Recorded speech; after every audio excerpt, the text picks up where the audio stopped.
반갑습니다.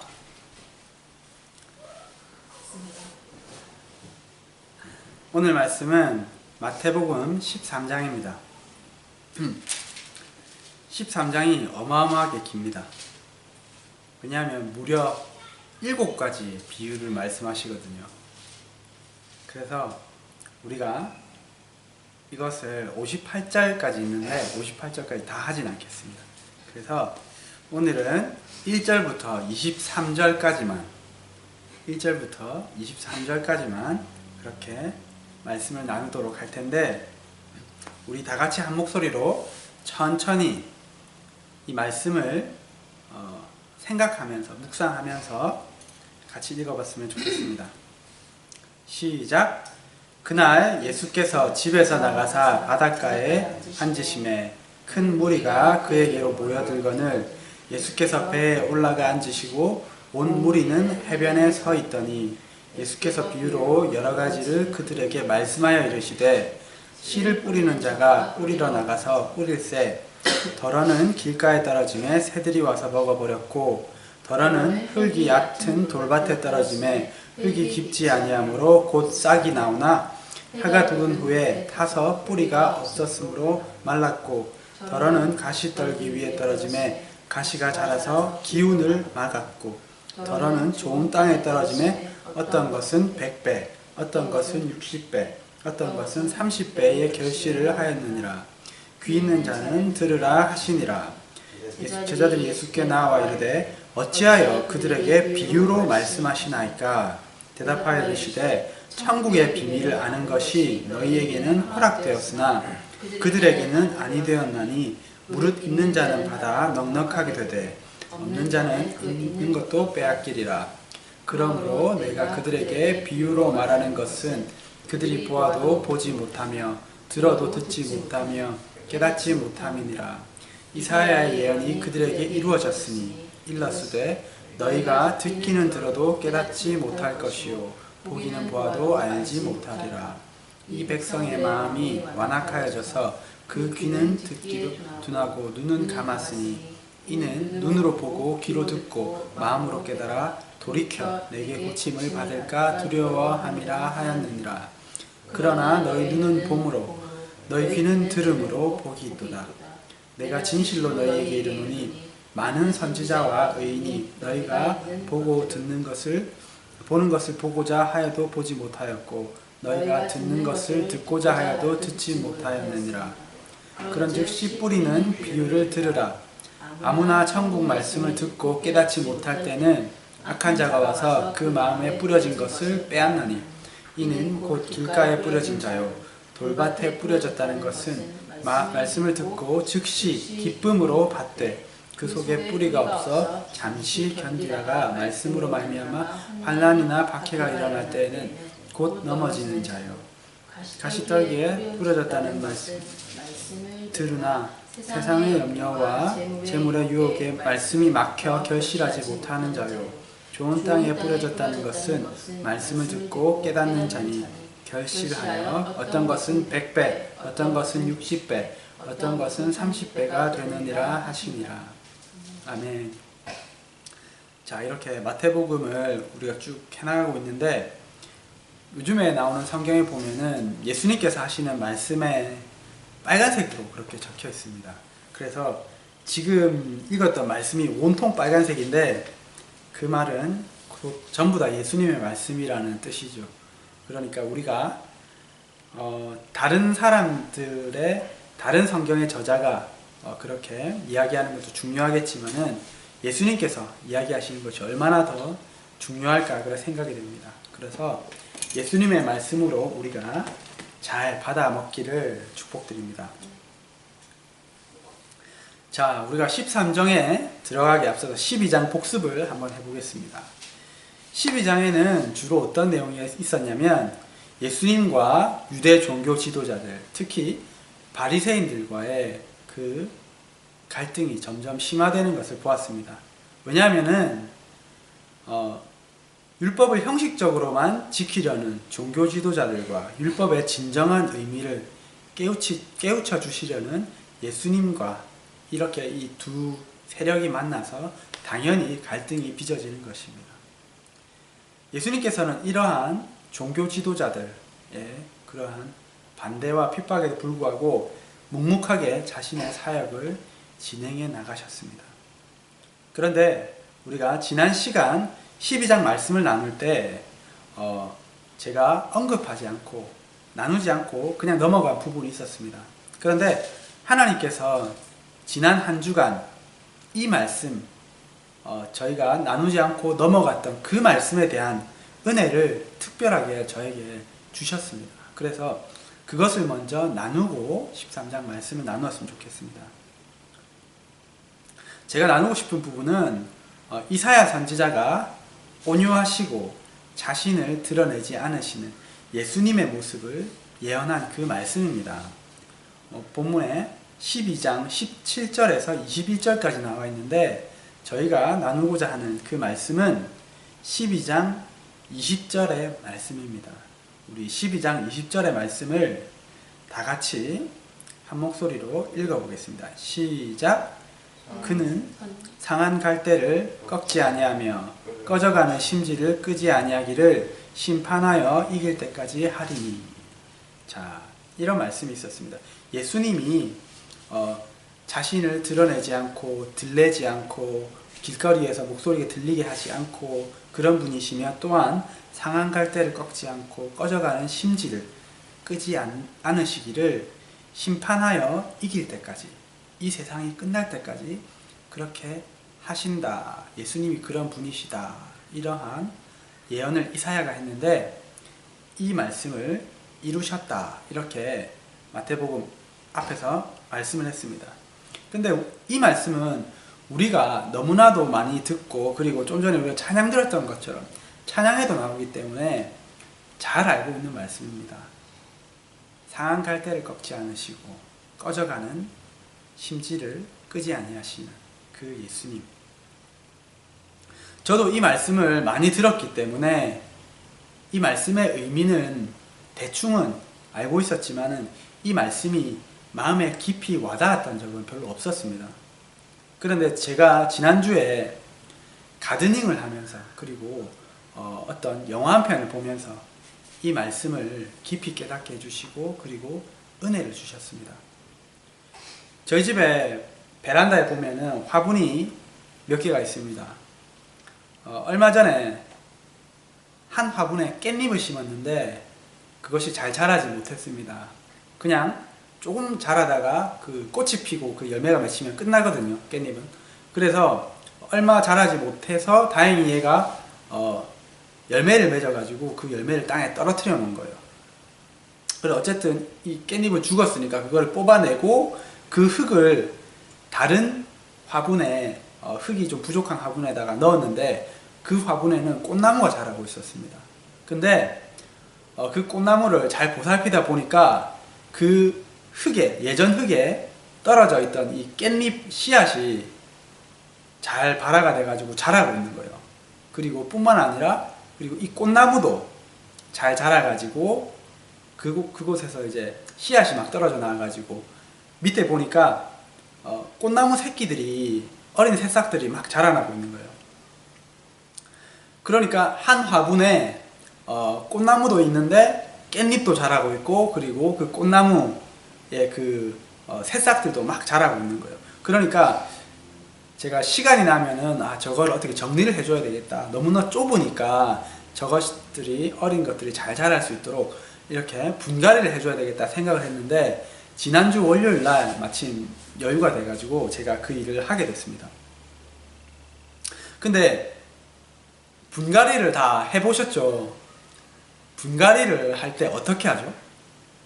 분갈이를 할 때 어떻게 해야 되냐면 그 모종삽으로 이렇게 뿌리와 흙을 같이 떠서 새 화분에 옮겨 심어줘야 됩니다. 그래야지 얘가 새 화분에서도 예전에 흙이 있기 때문에 그리고 그 흙에 흙이 뿌리에 잘 붙어있기 때문에 잘 적응을 하고 잘 살 수 있습니다. 근데 찾아보니까 이 모종삽이 없는 거예요. 모종삽이 없어가지고 포크같이 생긴 이 삽으로 떠서 새 화분에 심었는데 아니나 다를까 그게 그 흙이 우수수 다 떨어져 버렸습니다. 그래서 안 그래도 어린 애들이 뿌리만 이렇게 딱 심기게 된 거예요. 새 화분에. 그래서 심기는 심었는데 얘네들이 시들시들하고 다 죽어가는 거예요.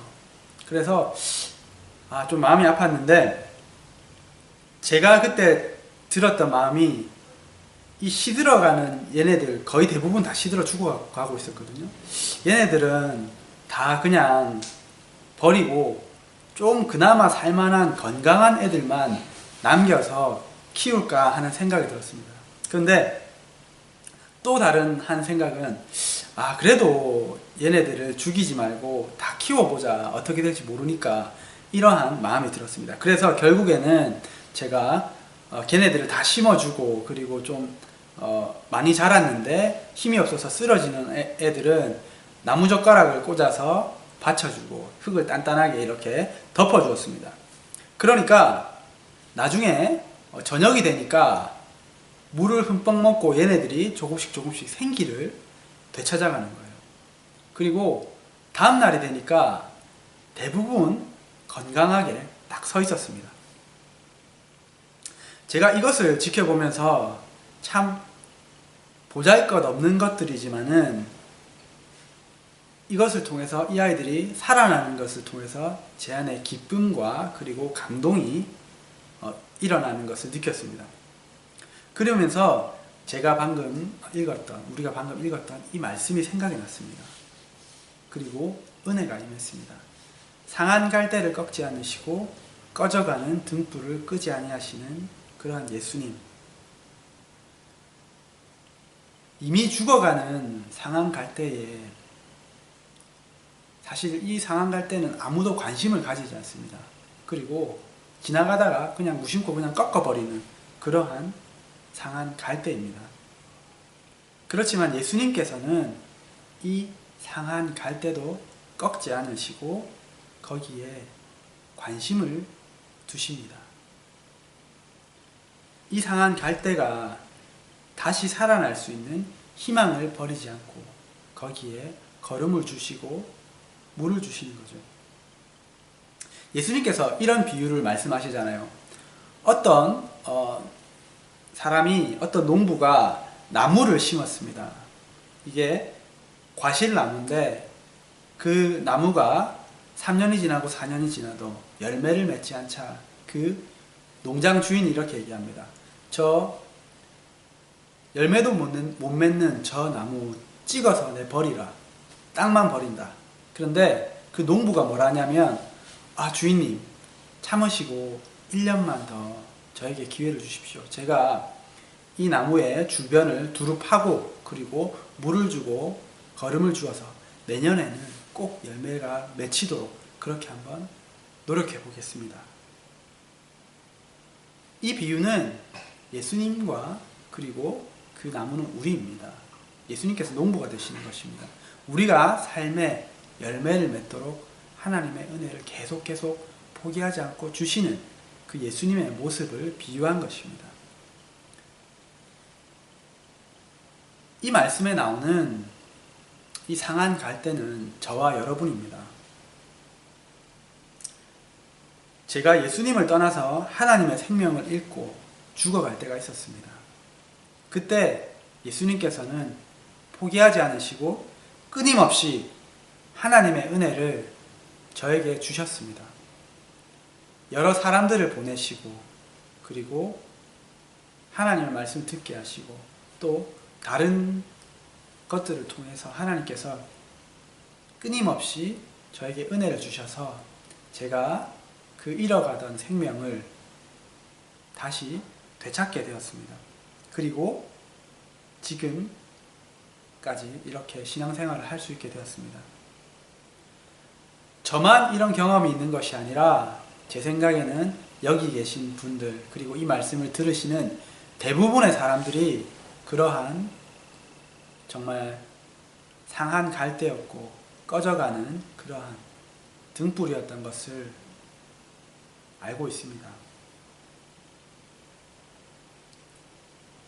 예수님은 지금도 상한 갈대와 같이 죄악 속에서 생명을 잃어가는 수많은 사람들을 그냥 꺾어버리지 않으시고 그들을 살리시려고 인내하시면서 은혜를 주십니다. 언제까지 하시냐면 이 세상이 끝날 때까지 그렇게 하신다고 이렇게 말씀하고 있습니다. 그리고 제가 지난 한 주간 더 바이블이라는 10부작으로 된 예수님과 그리고 성경 전체 창세기부터 요한계시록까지를 드라마로 만든 히스토리 채널에서 드라마로 만든 그러한 드라마 같으면서도 영화같이 만든 그게 있거든요. 안 보신 분들은 꼭 보시기를 바랍니다. 어쨌든 이거를 보면서 또한 느낀 게 있었습니다. 사람들이 이런 질문을 합니다. 예수님은 가룟 유다가 자신을 배반할 것을 알았을까요? 몰랐을까요? 알고 계셨습니다. 예수님이 전지전능하신 분이고 시간의 구애를 받지 않으시는 분입니다. 다시 말하면 과거에도 계시고 현재에도 계시고 미래에도 계신 분으로서 정말 시간의 밖에서 얘가 이때는 어떤 일을 할 것이고 그 다음에는 무슨 일을 할 것인지 다 아시는 분입니다. 그렇기 때문에 가룟 유다가 예수님을 배반할 것을 예수님은 잘 알고 있었습니다. 그런데 그것을 알면서도 왜 예수님께서는 가룟 유다를 제자로 굳이 삼으시고 끝까지 그를 키우셨을까요? 3년 반 동안이나. 제가 더 바이블을 보면서 느낀 것은 예수님께서는 정말 상한 갈대와 같고 꺼져가는 등불 같은 그 생명을 잃어가는 그 가룟 유다가 거기에서 꺾이지 않고 죽지 않고 생명이 꺼져가지 않고 다시 살아나기를 참으시면서 바라고 기다려 주셨던 것입니다. 우리가 고린도전서 13장에 사랑에 대해서 사랑의 정의가 나옵니다. 거기에 마지막에 어떤 이야기가 나오냐면 사랑은 모든 것을 믿으며 모든 것을 바라며 모든 것을 견디느니라 이렇게 이야기합니다. 예수님께서 가룟 유다에게 이 사랑을 하셨는데 어떻게 하셨냐면 예수님은 끝까지 가룟 유다를 믿어주셨습니다. 그리고 가룟 유다가 은혜 받아서 변화될 것을 바라셨습니다. 그러면서 견뎌주신 것입니다. 이 말씀을 듣는 사랑하는 성도 여러분, 우리도 예수님께 이 사랑을 받아서 지금 이 자리에 있는 사람이 되었습니다. 이것을 기억하고 이제는 우리가 정말 이 상한 갈대로 남아있는 것이 아니라 정말 잘 자라서 큰 나무가 되어서 하나님께서 기뻐하시는 삶의 아름다운 열매들을 많이 맺어드리고 그리고 많은 사람들이 찾아와서 쉴 수 있는 그러한 큰 나무가 되시기를 축복드립니다. 그리고 꺼져가는 등불이었던 우리가 이제는 내 옆에 꺼져가는 그리고 이미 꺼져 있는 젖은 나무와 같은 그러한 나무들을 태워버리는 성령의 불로 우리가 충만하여 그것을 나 자신을 태우고 내 옆에 있는 사람들도 태워버리는 그러한 불꽃이 되었으면 좋겠습니다. 그렇게 살아가는 저와 여러분이 되시기를 축복드립니다. 마태복음 13장에서 예수님은 천국 복음과 하나님의 나라에 대해서 7가지 비유를 통해서 말씀하십니다. 34절에 어떻게 얘기하냐면 예수님께서 이 모든 것을 무리에게 비유로 말씀하시고 비유가 아니면 아무것도 말씀하지 아니하셨다 이렇게 말씀하고 있습니다. 그러면 예수님께서는 왜 항상 비유로 이렇게 말씀하셨을까요? 저도 이 부분이 궁금했거든요. 그런데 이 제자들도 이 부분이 궁금했습니다. 그래서 오늘 본문에 10절에 이렇게 묻습니다. 예수님, 어찌하여 사람들에게 비유로 말씀하십니까? 왜 바로 풀어주시지 않고 그것을 꼭 비유로 말씀하십니까?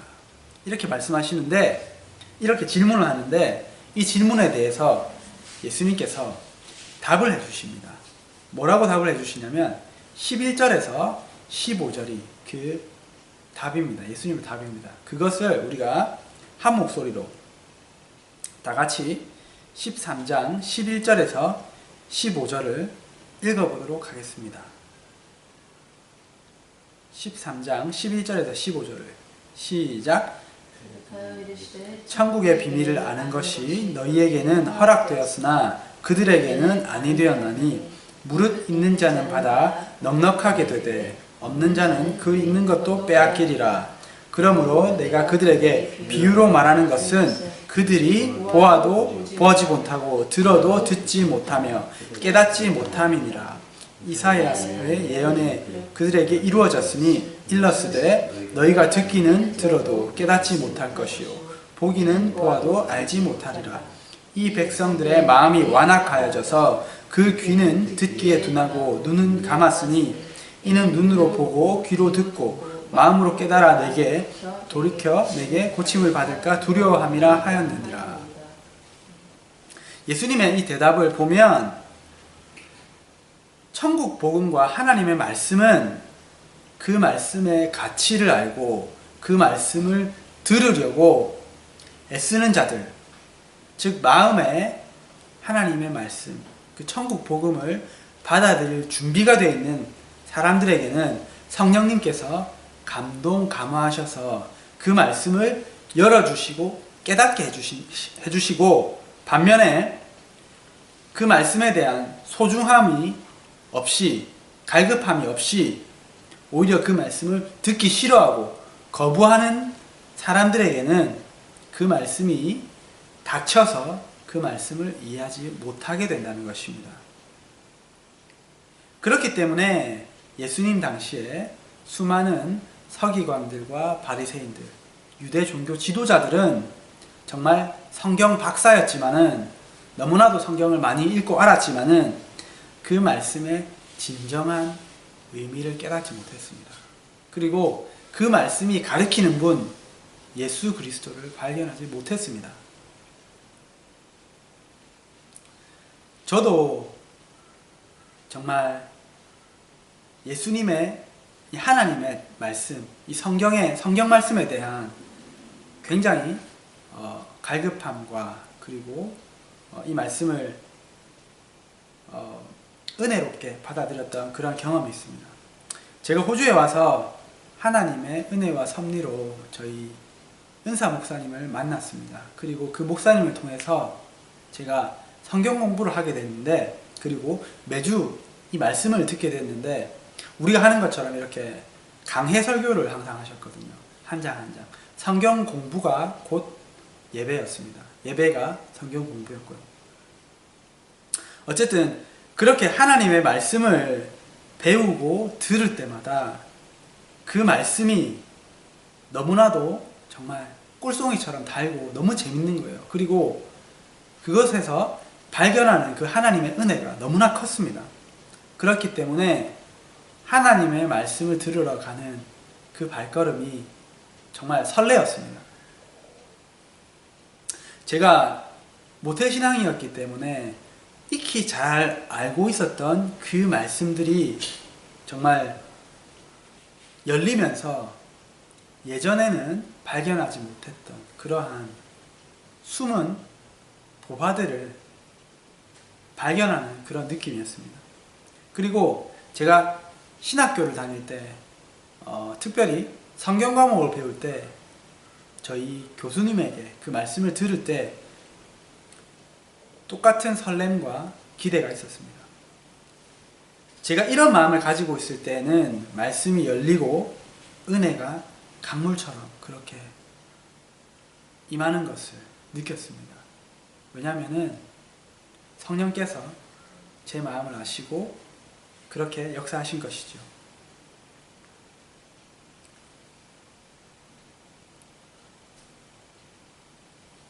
그런데 반대로 이러한 기대감이 없고 사모함이 없이 그냥 형식적으로 의무감으로 말씀을 읽을 때는 참 신기하게도 글을 읽고 있고 말씀을 듣고 있지만은 속으로는 딴 생각을 하고 있습니다.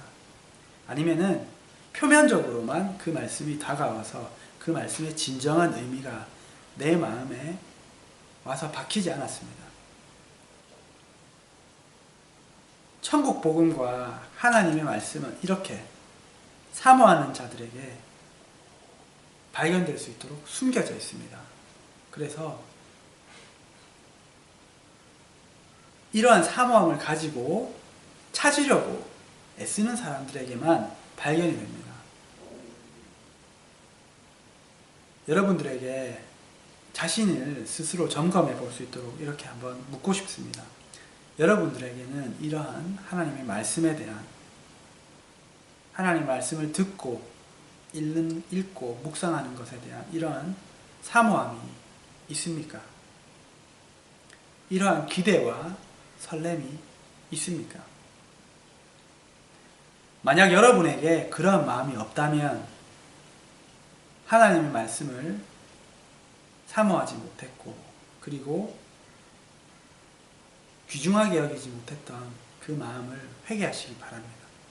그리고 성령님께 정말 하나님의 말씀을 사모하는 그 마음을 부어주시기를 기도하셔서 정말 꿀송이와 같이 단 이 하나님의 말씀을 발견하시기를, 또한 기도하실 것은 제가 그랬던 것처럼 좋은 스승을 만나게 해주셔서 정말 그 말씀을 잘 받아 먹을 수 있도록 그렇게 또한 기도하시면 하나님께서 좋은 스승을 붙여주실 것입니다. 저 역시 제가 은사 목사님들에게 그렇게 받았던 은혜를 이제는 그러한 생명의 말씀, 꿀송이와 같은 말씀을 나누어주는 사람이 되고 싶습니다. 그래서 부족한 저를 위해서도 제가 그런 사람이 될 수 있도록 기도해 주시기를 부탁드립니다. 예수님께서 오늘 본문에서 첫 번째로 말씀하신 비유는 우리가 씨 뿌리는 자 비유, 아니면 4가지 밭의 비유, 이렇게 잘 알고 있는 네 가지 다른 장소에 뿌려진 그 씨앗 비유라고 할 수 있습니다. 이 씨앗이 여러 군데 뿌려졌는데, 제가 이것을 보면서 또 주석을 보면서 느낀 것은, 하나님께서 그 씨 뿌리는 자는 예수님이잖아요. 하나님의 그 복음을 뿌릴 때 꼭 좋은 밭에만 뿌리시지 않는구나. 세상 모든 사람들에게, 어떠한 마음밭을 가지고 있는 모든 사람들에게도 다 골고루 뿌려주시는구나 하는 것을 느꼈습니다. 첫 번째로 이 씨앗이 뿌려진 장소는 사람들이 지나다니는 길이었습니다. 지금처럼 이 길은 아스팔트로 포장되어 있고 아니면은 시멘트로 포장되어 있는 그 길이 아니라, 예전에는 사람들이 많이 다니던 그 길은 정말 흙길이었는데, 이 길에 여러 사람들이 밟고, 그리고 짐승들이 밟고, 마차가 밟고, 수레가 밟고 하다 보니까 정말 단단하게 굳어있는 그러한 흙길이었습니다. 이곳에 씨앗이 뿌려진 겁니다. 이렇게 단단한 곳에 씨앗이 뿌려져 있기 때문에 길에 뿌려진 씨앗은 뿌리를 내리지 못하고 곧 세게 먹히고 말았습니다.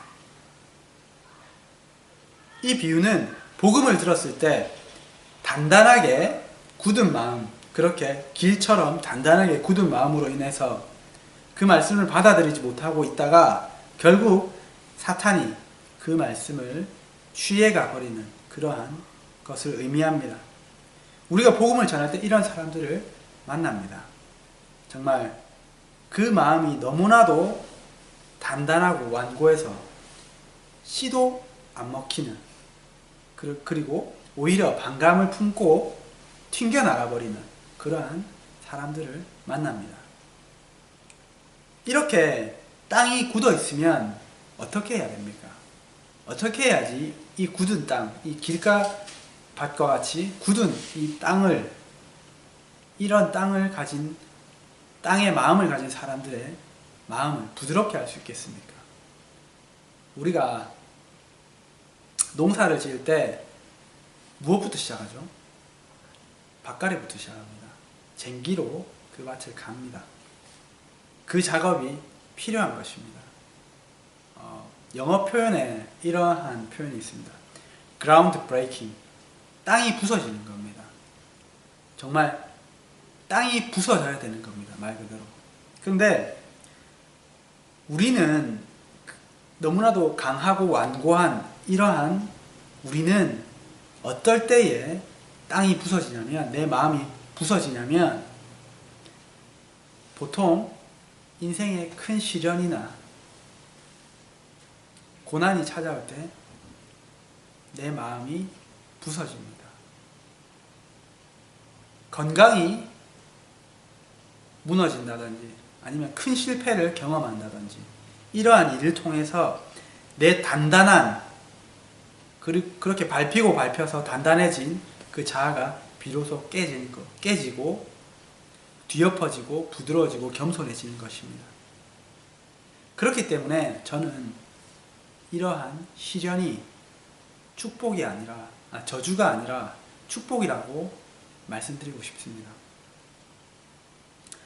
이렇게 잘 갈아엎어진 땅에다가 담비와 같은 하나님의 은혜가 더해지면 그곳은 씨를 뿌리기에 좋은, 적당한 그러한 좋은 땅이 되는 것입니다. 우리가 천국 복음 그리고 하나님의 말씀을 전할 때에 이렇게 길가밭과 같은 마음밭의 사람들을 만나면 이 사람들의 마음이 부드러워지도록, 그래서 그들이 하나님의 말씀을 받아들일 수 있도록 기도해야 됩니다.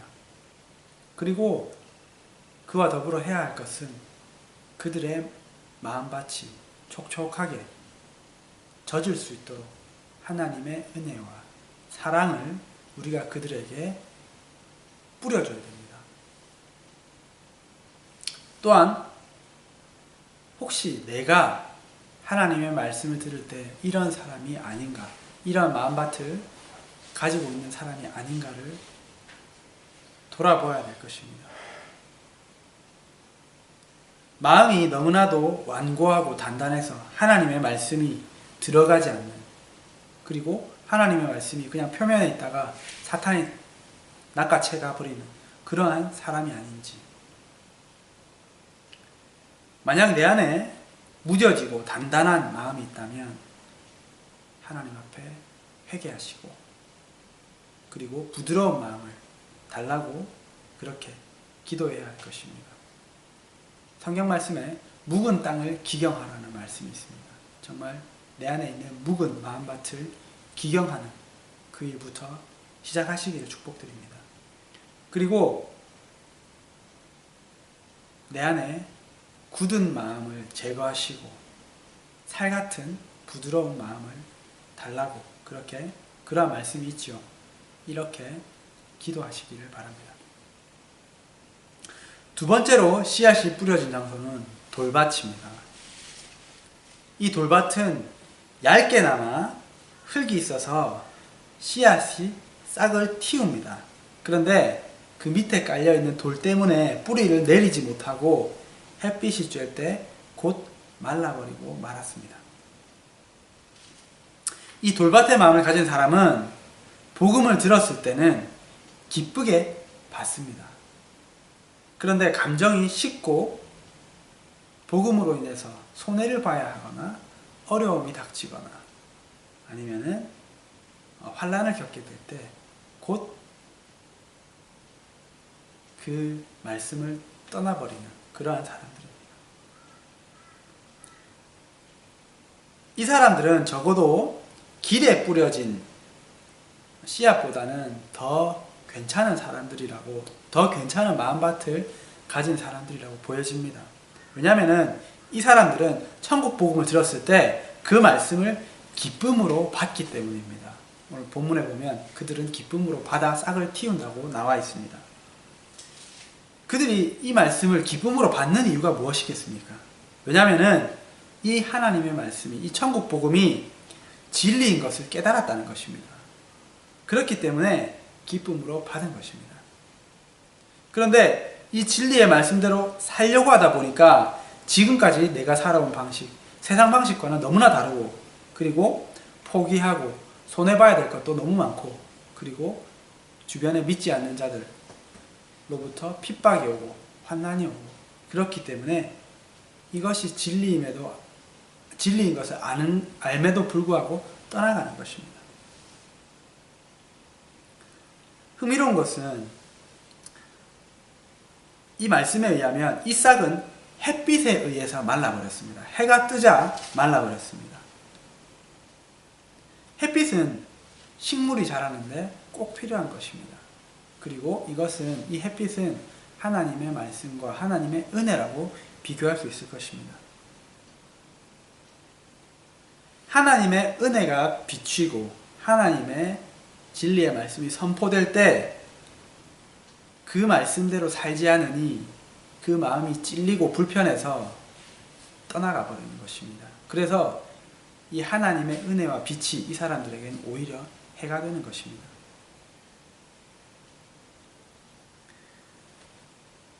한때 하나님을 믿었다가 떠나간 많은 사람들이 이 밭에 해당되지 않나 생각이 됩니다.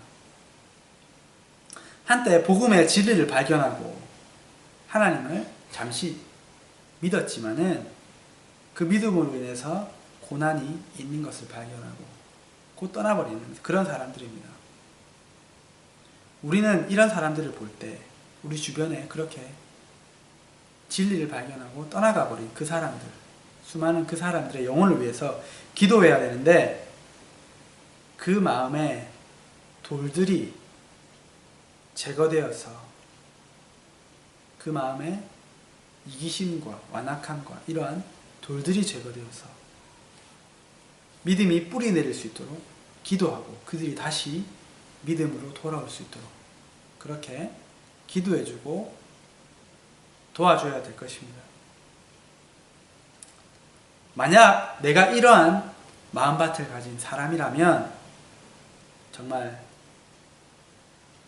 돌과 같은 이런 이기심과 굳은 그러한 마음을 버리고 믿음 안에서 뿌리 내려서 이번에는 정말 어떠한 고난이나 환난에도 불구하고 흔들리지 않는 그러한 믿음을 가지셔서 꼭 우리가 천국에서 만나는 그러한 사람들이 되시기를 축복드립니다. 세 번째로 씨앗은 가시나무 밭에 떨어졌습니다. 씨앗은 뿌리를 내리고 싹을 틔웠지만은 함께 자라고 있는 옆에 있는 가시나무에 찔려서 자랄 수가 없었습니다. 이 가시는 세상의 걱정과 물질의 유혹이라고 예수님 말씀하십니다. 정말 많은 크리스찬들의 마음밭이 이 가시떨기나무 밭과 같지 않나 생각이 됩니다.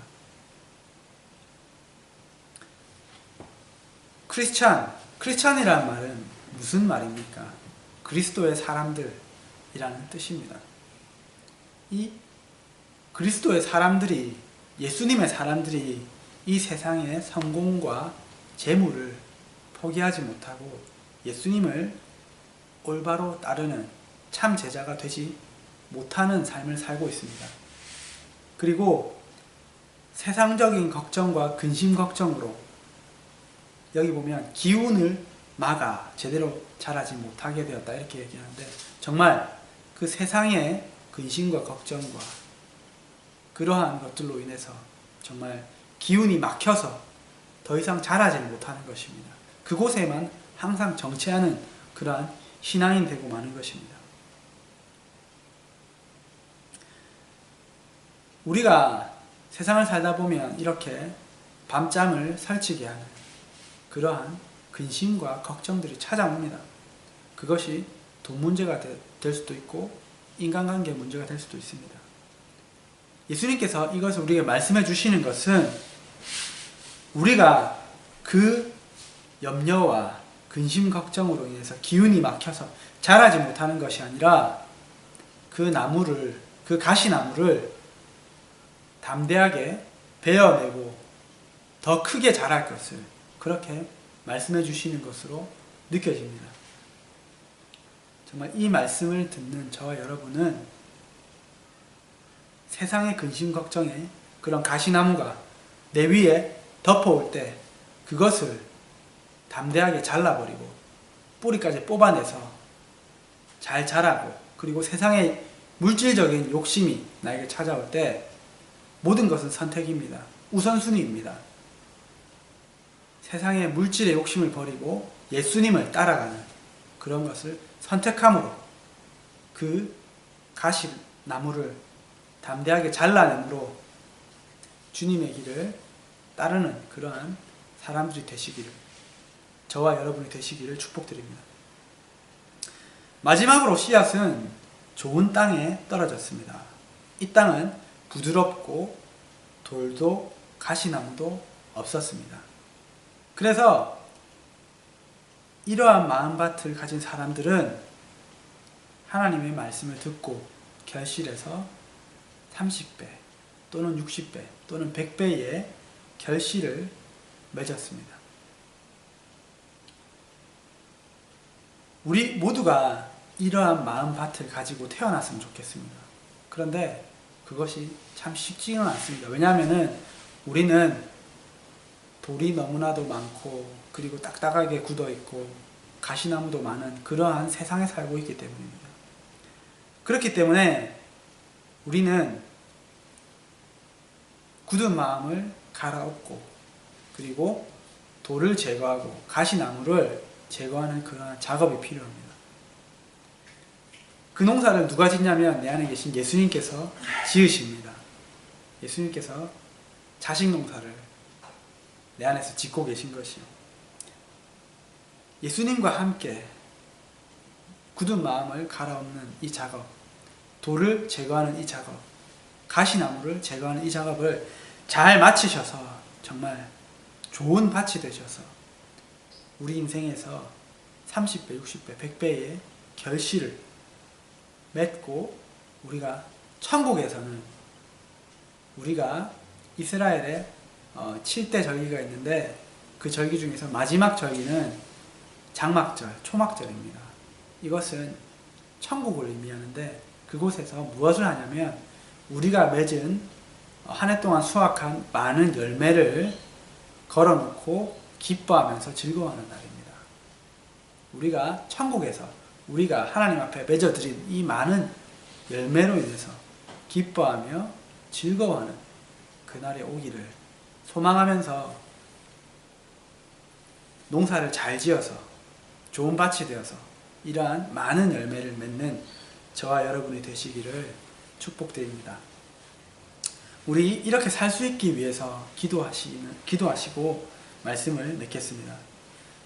먼저 기도할 것은 상한 갈대와 같은 나를 한때 정말 꺼져가는 등불과 같았던 그 나를 끝까지 포기하지 않으시고 살려주셔서 지금 이 자리까지 키워주신 하나님께 감사하는 그러한 기도를 드리시기를 바랍니다. 두 번째로는 우리가 정말 그 상한 갈대와 같던 우리가 하나님의 은혜로 이제는 좋은 밭이 되어서 큰 나무가 되어서 우리 주변 사람들을 이롭게 하고 그리고 하나님께서 기뻐하시는 그러한 삶의 아름다운 열매들을 많이 맺어가는 내가 되기를 그렇게 기도하시고, 마지막으로는 하나님의 말씀을 사모하는 마음을 주십시오. 정말 예수님께서 말씀하신 것처럼 이 말씀을 사모하는 사람들에게만 열릴 수 있도록 그렇게 막아놓으셨는데, 내가 이 말씀을 사모함으로써 정말 성령께서 감동 감화하셔서 이 말씀을 깊이 깨달아 알고 또 그 말씀대로 살 수 있는 그러한 우리가 되기를, 말씀 안에 숨겨진 보석을 발견하는 우리가 되기를 기도드리겠습니다.